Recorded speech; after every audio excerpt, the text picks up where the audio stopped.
Kemudian terkait dengan anggaran untuk pembinaan penyuluh agama non PNS, Pak. Ini pembinaan penyuluh agama non PNS yang gajinya kalau tidak salah 1 juta sebulan, yang diberikannya mungkin per 3 bulan kalau salah. Kadang-kadang per 4 bulan, per semester gitu.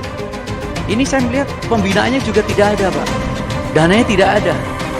Ini kasus, Pak. Saya pernah datang dalam rangka reses, Pak. Saya ingin kumpulkan untuk kemudian saya ingin mendapatkan masukan.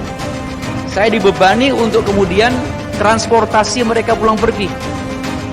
Saya bilang saya dari DPR tidak usah digaji karena saya punya anggaran untuk kedatangan saya ke sini.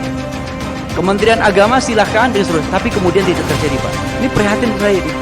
Ini karena anggaran kata nggak punya anggaran, Pak. Dia kemudian hanya untuk membiayai transport, datang itu tidak punya. Bahkan tempat pun kemudian dipersoalkan. Bagaimana kemudian saya nggak mau digaji? Saya punya dana sendiri, nggak boleh double anggaran saya bilang. Tapi kemudian terjadi. Jadi saya kira penyuluh agama, khususnya non PNS ini saya kira juga harus ada biaya pembinaan. Kalau tidak ada biaya pembinaan bagaimana, Pak? Padahal ini adalah merupakan cara Bapak untuk kemudian bisa sampai kepada masyarakat. Contoh misalnya, dalam rangka memberikan penerangan terkait dengan masalah penyadaran masyarakat, terkait dengan masalah kesehatan, terkait dengan masalah COVID ini. Ini sangat efektif kalau itu dilakukan melalui penyuluh-penyuluh agama. Tidak hanya pendekatan kesehatan, dan masyarakat perlu itu.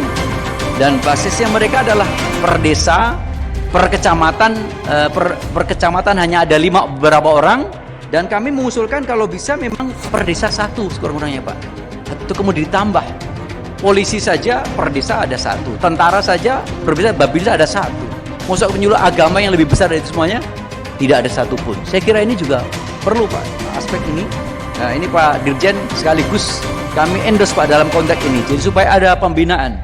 Termasuk misalnya dalam ketika kita mengarahkan terkait dengan masalah radikalisme.